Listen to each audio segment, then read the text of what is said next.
Donc ce dernier chapitre de pancréatite chronique va traiter des complications. Les complications de la pancréatite chronique peuvent être inaugurales au diagnostic, apparaître au cours du bilan initial ou dans le suivi de cette pancréatite chronique. Nous allons voir les différentes complications et nous allons commencer par la première, qui est la plus fréquente et qui est la pancréatite aiguë sur pancréatite chronique.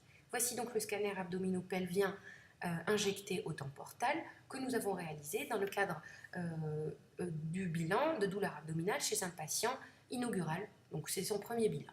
Nous voyons, en regard de la tête du pancréas, qu'il existe un aspect augmenté en taille de la tête du pancréas avec présence de calcification, signant la pancréatite chronique, et aussi une importante infiltration de la graisse péripancréatique, signant l'épisode de pancréatite aiguë sur pancréatite chronique. Quelques années plus tard, le patient est revenu pour un scanner et nous voyons que le nombre de calcifications intrapancréatiques est largement plus important. Donc, il faut savoir que la pancréatite aiguë est une forme fréquente de révélation de la pancréatite chronique. Le deuxième cas de figure est le pseudokyste, qu'on a traité de manière détaillée dans le topo sur les complications de pancréatite aiguë, donc il faut vous y référer. On va voir maintenant les compressions de la voie biliaire principale intrapancréatique par la pancréatite chronique. Voici une image de cholangio-IRM.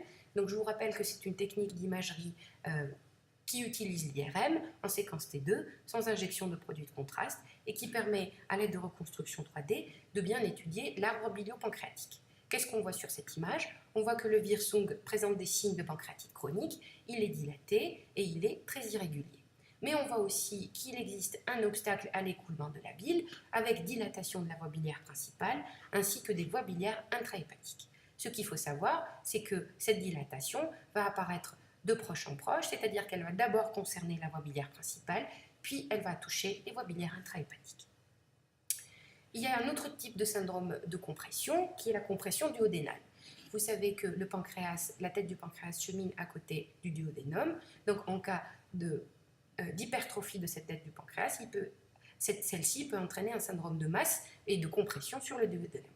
Nous voyons ici un exemple d'augmentation en taille de la tête du pancréas dans le cadre d'une pancréatite chronique qui rend la lumière du duodénum très faible. Sur cette reconstruction coronale, nous voyons qu'il existe des calcifications au sein de cette tête du pancréas hypertrophié, mais aussi un aspect très laminé du duodénum et de sa lumière. Nous allons maintenant parler d'une complication assez importante qui s'appelle l'hypertension segmentaire parce qu'elle est responsable et pourvoyeuse d'hémorragie digestive. Qu'est-ce qui va se passer en cas de pancréatite chronique? Nous savons que le retour veineux splénique va se faire dans le tronc-porte et si on a une pancréatite chronique, un foyer de pancréatite chronique, eh bien, le sang veineux splénique ne pourra plus atteindre le tronc-porte. Donc qu'est-ce qui va se passer? Il va se créer une collatéralité portoportale pour permettre au sein splénique de rejoindre le réseau portal. Donc je recommence, une compression de la veine splénique par un foyer de pancréatite chronique va entraîner une collatéralité portoportale, donc une hyperpression dans ces veines de collatéralité et notamment dans les veines cardiotubérositaires avec un risque important de rupture et d'hémorragie digestive. Comment ça va se manifester à l'imagerie?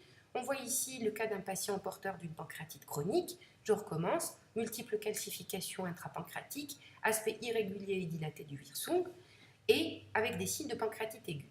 Inflammation péripancréatique avec présence de liquide péripancréatique. Mais quand on regarde les vaisseaux, on voit ici le tronc-porte qui est perméable, mais on ne voit jamais la veine splénique. La veine splénique est thrombosée.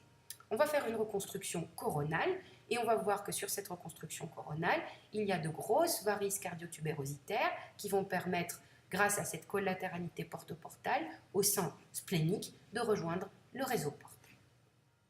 Voici un autre exemple sur lequel la veine splénique n'est pas visualisée, on ne la voit que dans sa portion hilaire. Par contre, il existe une grosse collatéralité portoportale qui fait rejoindre au sang splénique le réseau portal, ici le tronc-porte. Donc, on a dit que cette hypertension portale était responsable de varices cardiotubérositaires. Ces varices, on peut parfois les voir au scanner. Ici, un scanner sur lequel on voit que la muqueuse gastrique est le siège d'un lacis vasculaire important qui se rehausse beaucoup après injection de produits de contraste.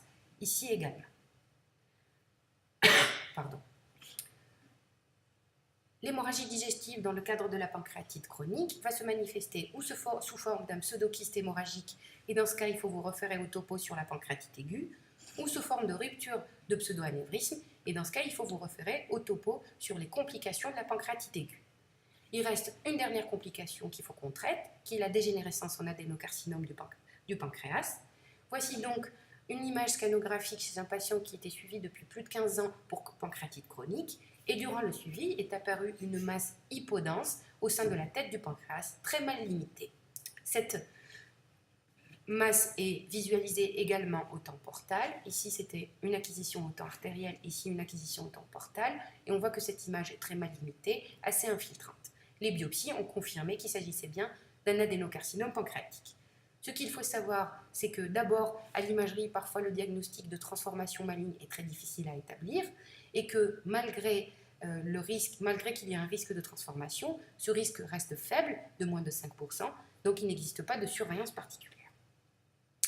C'est donc fini pour tout le chapitre de pancréatite chronique. Je vous remercie.